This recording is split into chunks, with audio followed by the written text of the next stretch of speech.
Meus amigos de Palavra de Fé, uma boa tarde neste dia nublado.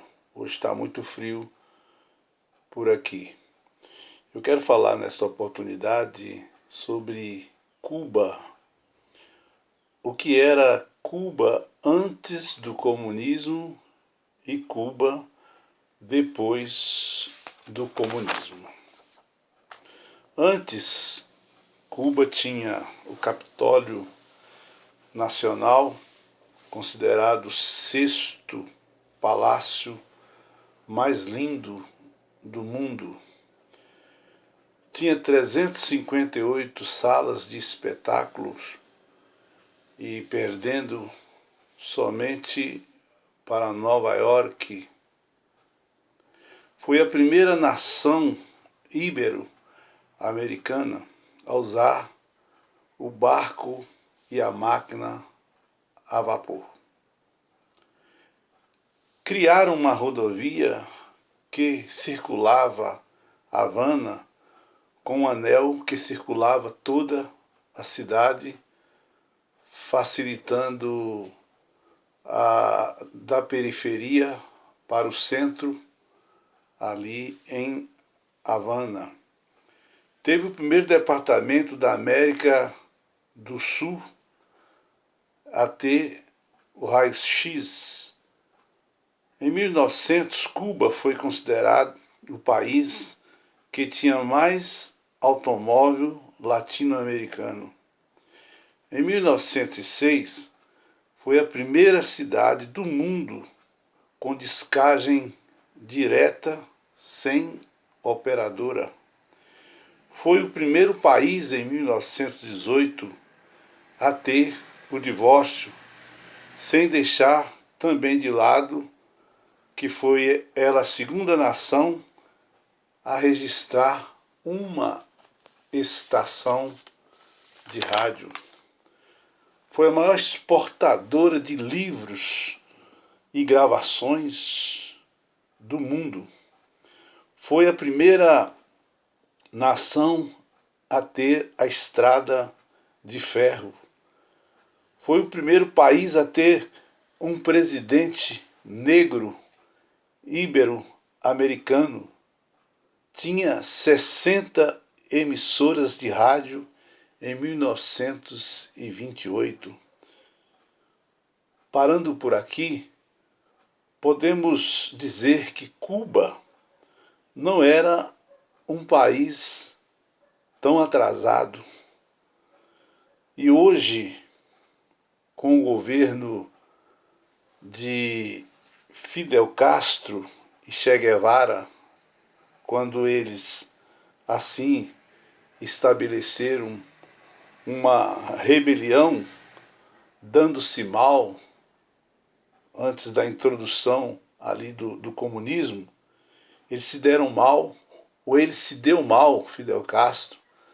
Aí foi quando ele foi para o México e lá ele encontrou-se com Che Guevara, que era médico, porque Fidel Castro ele era advogado. Então fizeram ali uma dupla, um médico implantando o comunismo para matar o povo e Fidel Castro para fingir que estava a favor da justiça e do direito dos mais necessitados. Hoje, infelizmente, Cuba não produz nada, não produz nem uma xícara para se tomar café.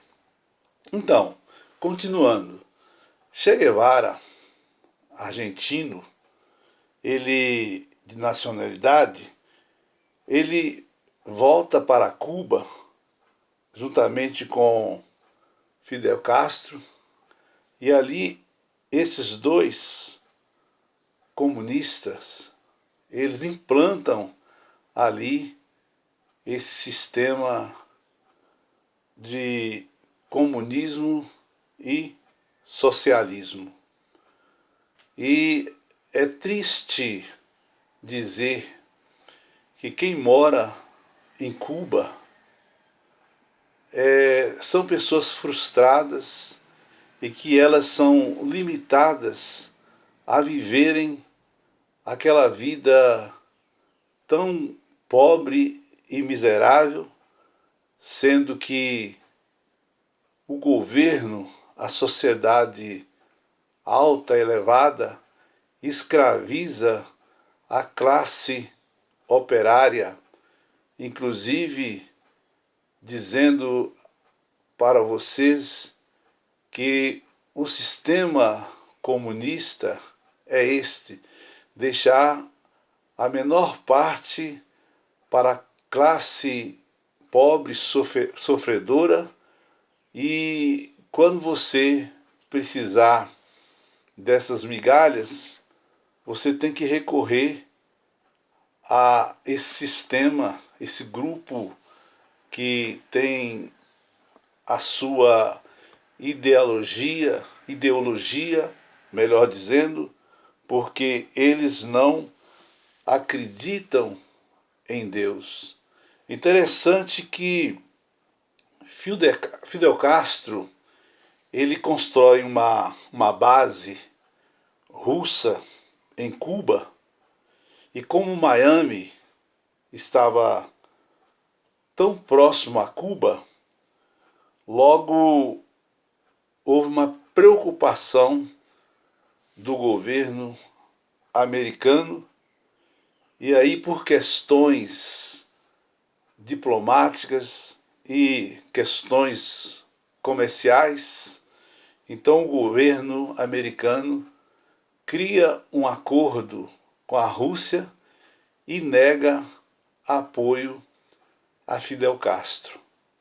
Com isso, Fidel Castro, quando volta para Cuba, ele sai de Cuba, vai ao México, e, como eu já disse, ele cria ali um acordo com Che Guevara, e retornando para Cuba, ele vai para as montanhas, e ali começa aquela guerra chamada Guerra Fria, em que ele foi, pela força e pelas mentiras, conquistando ali os mais incautos, os mais assim indoutos, longe do conhecimento e distante, quem sabe, de recursos financeiros melhores, então aceitando as migalhas ali, porque era obrigado, sem deixar nenhuma esperança, ou deixava esperança, mas uma esperança mentirosa de uma vida